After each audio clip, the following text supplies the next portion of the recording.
Welcome to Season 3 of Bridge the Gap, a podcast dedicated to inform, educate, and influence the future of housing and services for seniors. Powered by our supporting partners, TIS Insurance, Morrison Living, NRC Health, OneDay, Argentum, the Bridge Group Construction, and Solinity. Find out more about this podcast at btgvoice.com. Welcome to Bridge the Gap podcast with Josh and Lucas. We are at the NIC conference in San Diego, and there's a lot of energy in this room, and we've got some big heavy hitters on the podcast today. And I would like to introduce everybody to Pam Kessler. You're the CFO of LTC. Welcome to the program. Thank you. Thank you for having me. We're very excited to sit down with you because you've been putting your passion and your work behind this business for a long time. 20 years. 20 years. I know, in July it'll be 20 years, and it went by like that. You started right when you were 18, and you just have never turned back. Oh, I love you. Flattery will get you everywhere. Well, no, Josh and I have been excited about this because we love LTC. We love the staff there. We've had many opportunities to interact with your team, and we just have a lot of respect for what you're doing. So tell our audience a little bit about your background and, man, you've been so loyal to this company for so long, and you've seen shifts and changes that we'll get into also. Yeah, for sure. Well, I started in 2000, like I said, which was a pretty tumultuous time for our industry, and we can get into that and how we've become better and stronger through those challenges. But I actually came up through the finance accounting side. So I graduated with an economics degree and went to work for Ernst & Young. So I was an auditor. And then I was in the real estate group there, which is where I kind of got the real estate bug. And I left to go work for a client.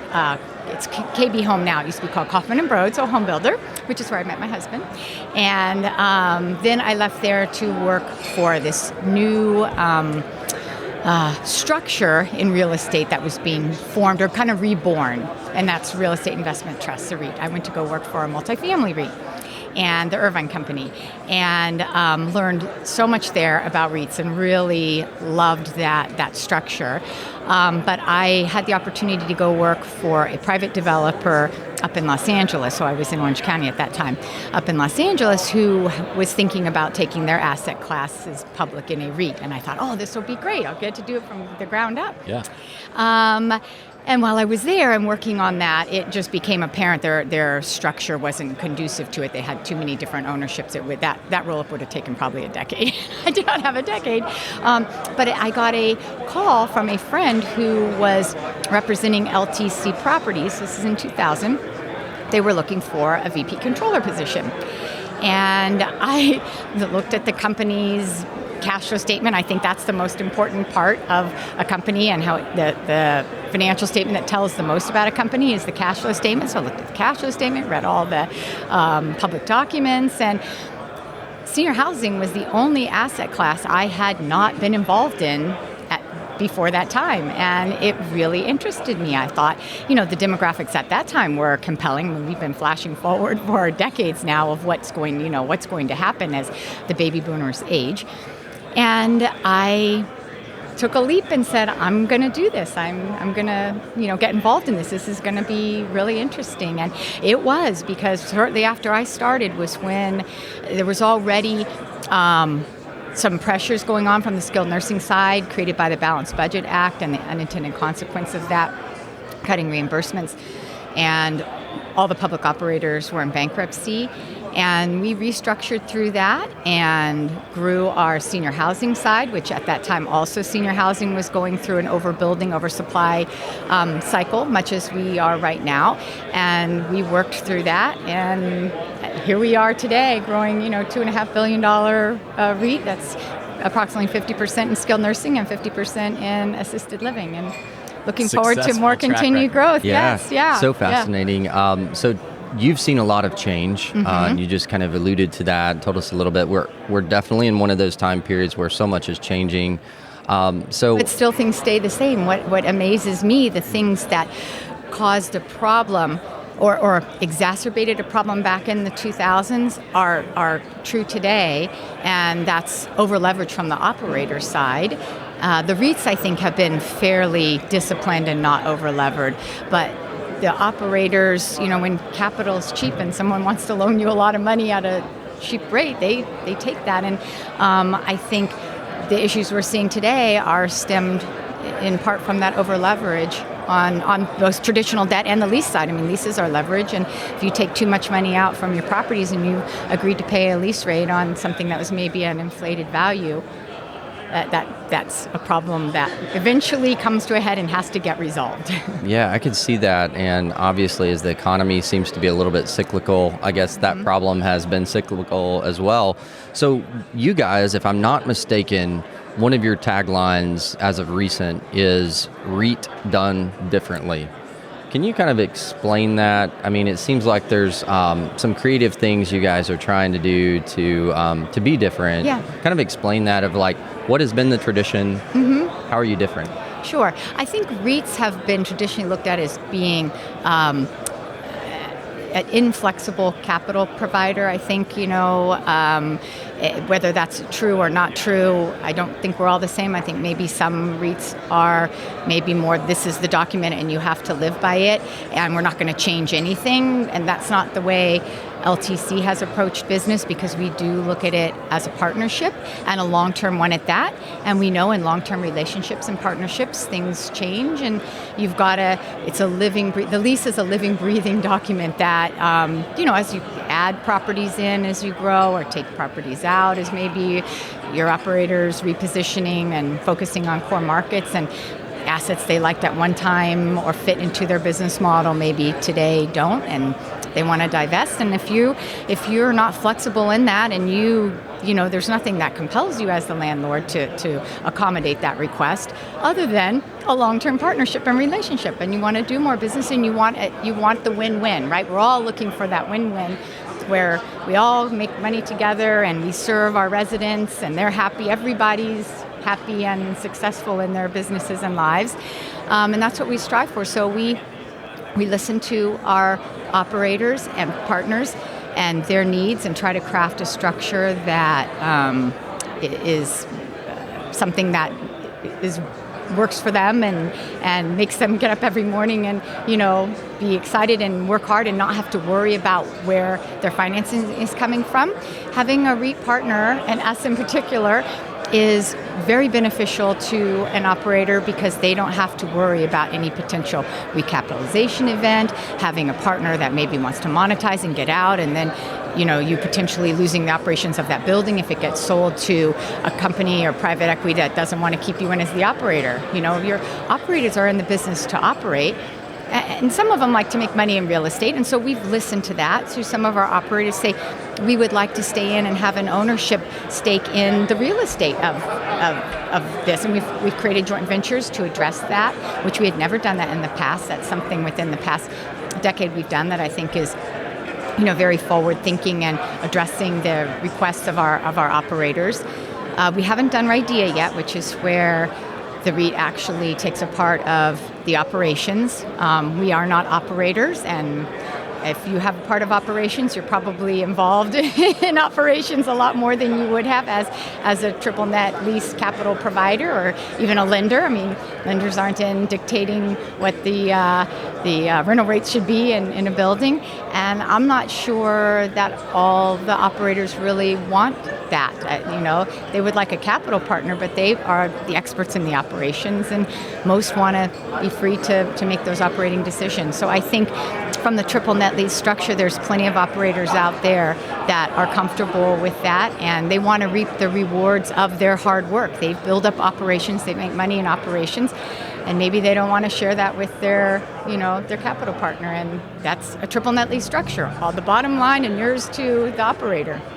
So what are some of the common challenges that are starting to arise that it seems like are impacting all of your operators, or the majority of them, and what are you hearing? So the thing that's happened recently with the supply and the overbuilding, it's a short-term overbuilding. I mean, I think the demographics going out are compelling, and that's why we've been building. But for right now, there's been this protracted lease-up. So properties not perform and not hitting the occupancy rates when they thought they would, which has been problematic. And but to the good side of that is the building has kind of subsided. There's still construction starts, but they're a lot lower than they were. We're starting to see, we think we've kind of troughed, and we're starting to see occupancy across the board rise. So we're hopeful that that will continue. One of the trends we've seen, well, over the past 2 decades that I've been here, I think it will continue, the new technology and advances in healthcare have made our target demographic healthier and able to live independently longer, which is a great thing from a society standpoint. But the flip side of that is when they are in need of services, they're coming in at an older age. I think we're up to like 83 now is like the average entrance. And they're more frail, multiple chronic conditions that are creating, the need for assistance. So that's kind of pushed off this wave that we keep saying. Everybody says, oh, next year, oh, in 2 years. And that keeps getting pushed out. And I think that will continue to happen. I think we're supposed to live to be 100, right? Well, hopefully we live to be 100 in a very healthy condition. Right. And, quality of life is important. Well, it seems like there's a lot of contributing factors to the challenges, particularly around occupancy. Mm-hmm. You touched on the sometimes oversupply. I think we've talked on people are waiting longer before they enter, particularly assisted living and even independent living. With those particular challenges, do you think, we've heard some talk from different operators that particularly some of the older communities that they've been operating successfully for years are now really starting to slide off, and some of that they attribute to newer competitors and oversupply coming in, but also that product type seems to be changing as we're kind of getting some different demographic, and the adult children are having much more say in the placement. So they are feeling like their amenity packages or the structure of their community or their services need to be updated.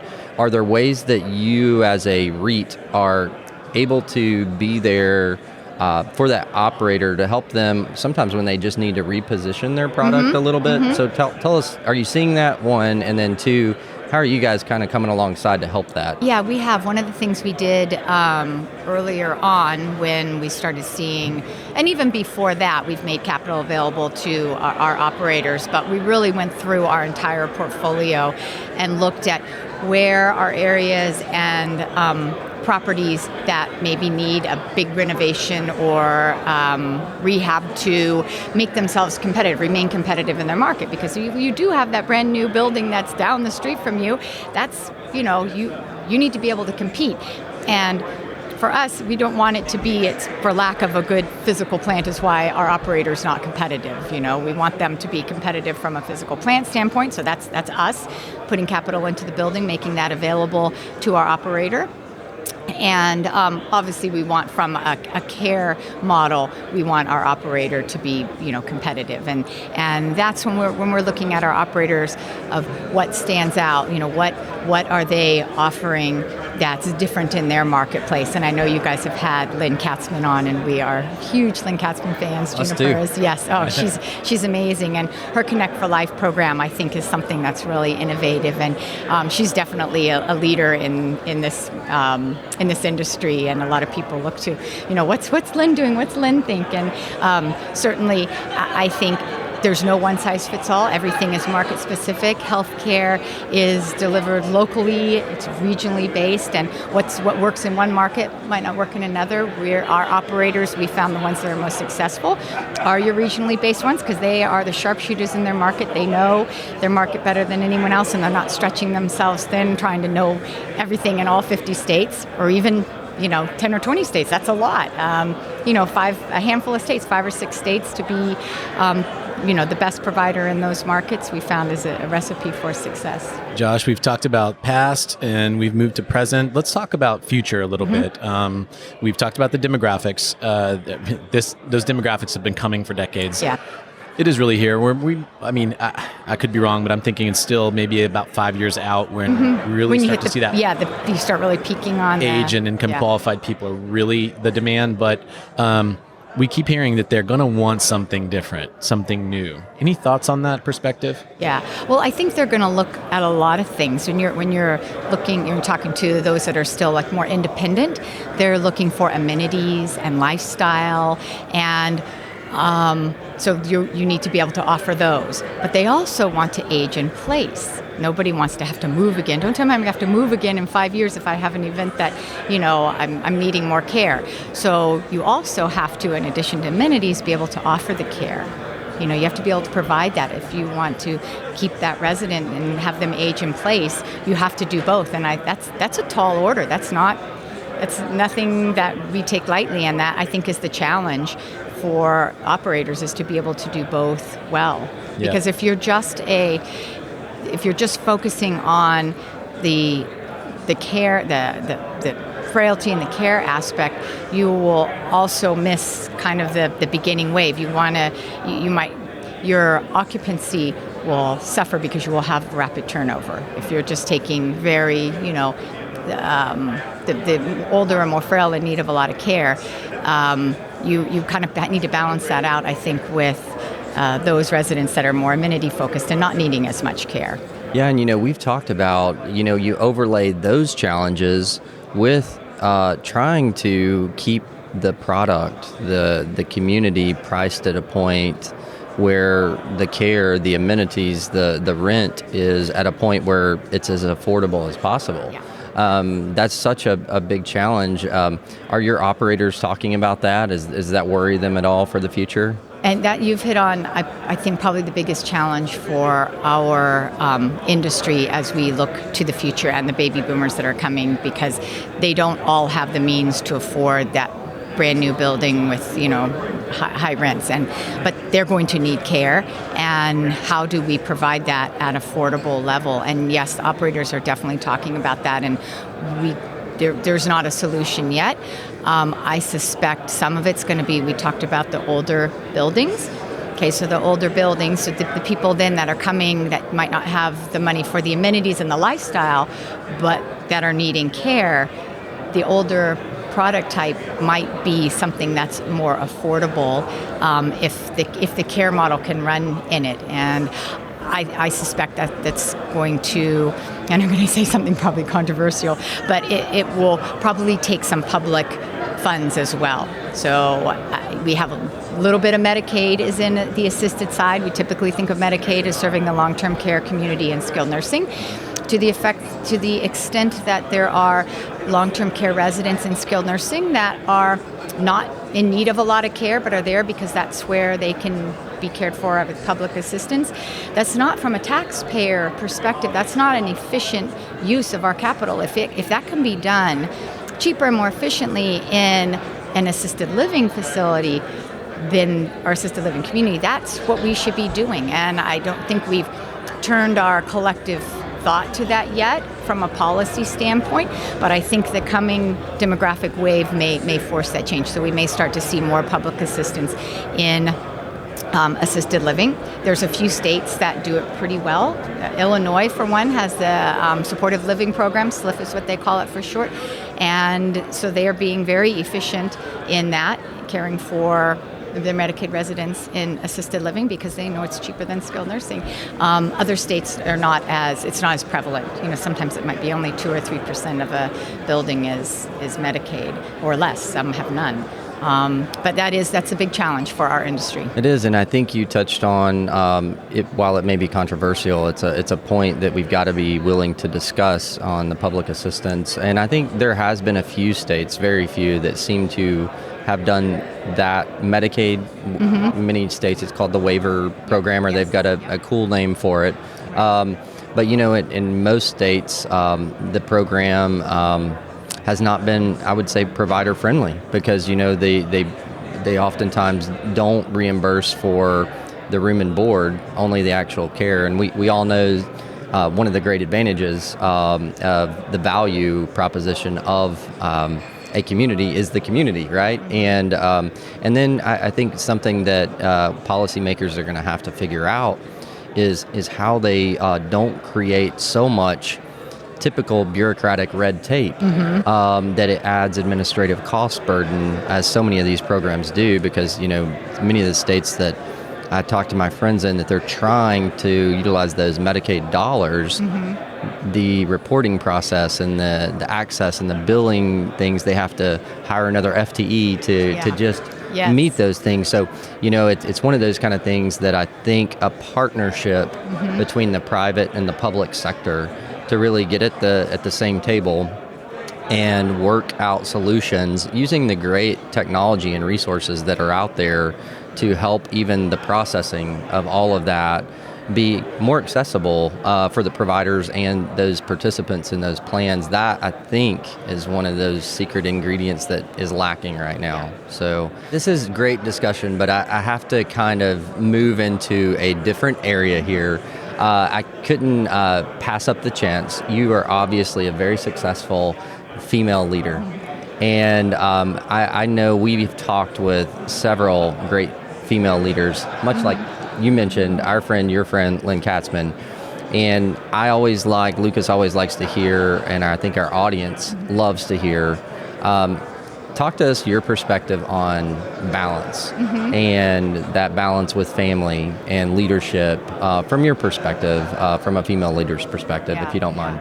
Yeah, and it's funny, when people point out that I'm female, obviously I know I'm female, but I don't think of myself in that role in business. I've loved business, I've always been a business person, and so I don't think of it in that context, but in terms of balance, and I think this is important for my male colleagues as well, because their role in the workplace and home has shifted and evolved as for a woman.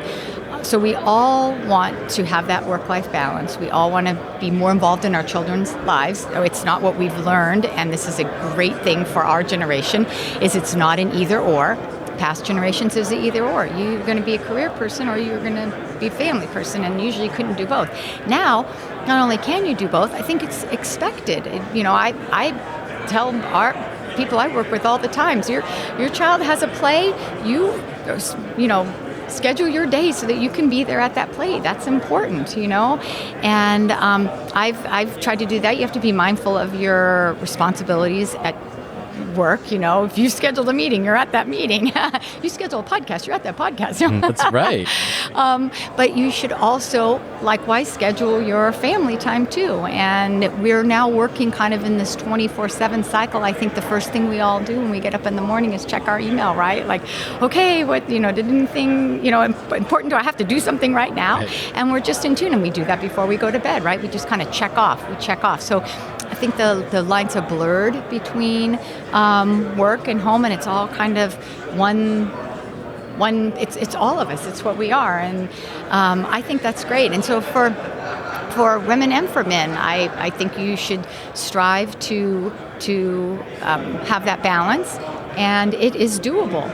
I'm here, Lynn's here, we're all here telling you can do it. And I love that answer, and I love the fact that you at a leadership capacity realize the importance of the work-life balance. As one of our guests called it, work-life harmony, James Lee. Yeah, that's a great term. And that you need to be intentional about not only scheduling your work priorities, but scheduling your family priorities. And the fact that you even audibilize that, vocalize that at the senior leadership level, that speaks volumes to the culture that is created underneath you and to your team. So really appreciate that focus. Yes, and I'm so glad you hit that, Josh. So I want to round out the show with the final comment and question to you, Pam. One of the things with Bridge the Gap podcast is that we're trying to bridge the gap into a new generation of leaders coming into the space. So let's talk from your perspective to that economics major, that young person that's in school right now. And if you had the chance to go into their classroom, more than likely, I would say 99.9% of them didn't think that senior living could be a great career option for them. What would you say to that person? I would say it's a fantastic career option, and I think this generation they just don't want to get up in the morning and go to work. They want their work to be meaningful. And what is more meaningful and fulfilling than caring for our elderly? I mean, we have communities filled with grandma and grandpas, right? Moms, dad, grandma, grandpa. And I've gone through the whole gamut with my family of having my grandmother, moving her into an assisted living community, and now my mother in memory care. And so it is a very, very rewarding career, and the sky's the limit. I mean, there's not just, I obviously came up, as we said, through accounting and finance. There's marketing, there's operations, there's the caregiving side, right? We haven't even touched on that, and that's a big challenge we have, is recruiting and retaining talent from the caregiving side, and also from the facilities side. So I think there's something for everyone in senior housing, and this is a great industry. I totally agree, and I really appreciate, and I hope our younger audience that's growing appreciates that you pointed out. I think so often they hear what they're not, or they get compared to another generation, but each generation is different.